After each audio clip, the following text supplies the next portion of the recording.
Okay, friends, this is technically part 5 of our Meet the Musk series, but this is part 1 of our deep dive into specifically Elon, Kimball, and Tosca Musk. If you have not watched parts 1 through 4 yet, go back and watch those 4 parts first before watching this series, because there's information in that first part of this series that is going to tie into all of the information that we're going to talk about in this series. And let me give you guys a full warning here. I have accumulated 36 pages of notes in my research into Elon, Kimball, and Tosca. Yes, it's extensive, but it is very interesting, and I think you guys are going to be shocked at where some of these connections take us.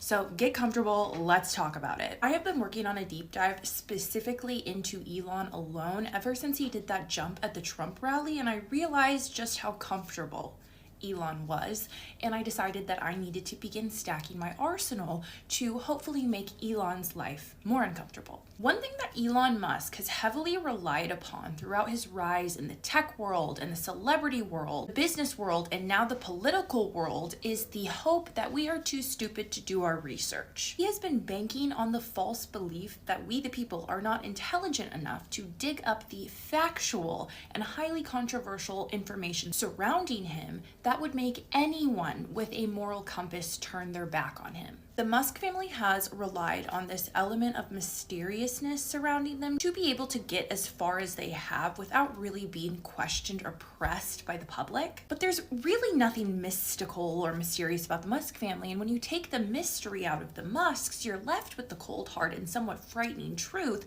of who these people actually are and what they are trying to accomplish. So in parts 1 through 4, we talked about the upbringing of the Musk children and how they grew up in one of the largest houses in apartheid South Africa and made much of their wealth benefiting from legalized oppression. When I say the Musk kids grew up wanting for nothing, they literally wanted for nothing. They had luxury vehicles. Their father would drive them to school in his Rolls Royce. They had the best education that money could buy. They even had access to a private plane. They had everything any child could want for. But even with all of that, Elon specifically looks back at his childhood as traumatic and a terrible time. And that revelation really does not surprise me too much, especially when we look back at the behavioral patterns of Errol Musk, his father, who was primarily raising him throughout his adolescence. Errol had a short, fiery temper. He looked at women as very disposable. He was violent with Elon's mother, May Musk. Overall, he prioritized the act of hoarding money, and that was the most important thing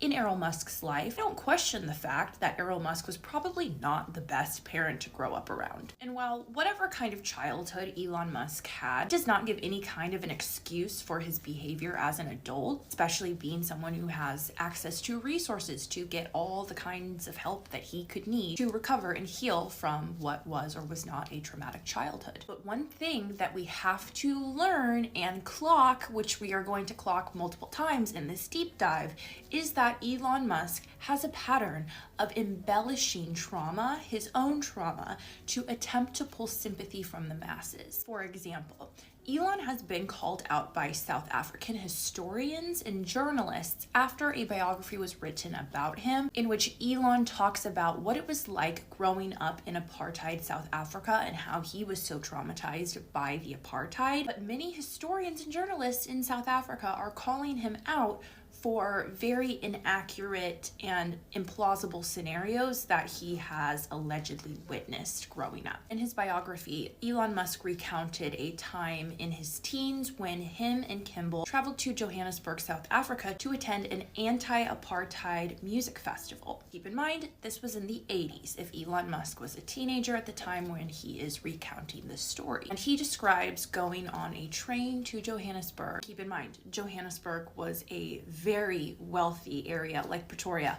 of the apartheid that was highly segregated. Elon recounted that when he got off the train with Kimball in Johannesburg, he and his brother had to wade through a pool of red human bodily fluid. Gotta watch my words. And they would see a man who had been attacked by the violent gangs in Johannesburg and had a weapon sticking out of his brain. And he and his brother just waded through this pool of human bodily fluid and went on to their anti-apartheid music festival. A South African historian specifically checked Elon Musk on this claim, stating that it was either grossly over-exaggerated or just did not happen, citing the non-existence of anti-apartheid festivals or activities, especially in places like Johannesburg, South Africa in the 80s. Keeping in mind the apartheid in South Africa did not fall until 1994. Perhaps he just got the town he was going to wrong, who knows?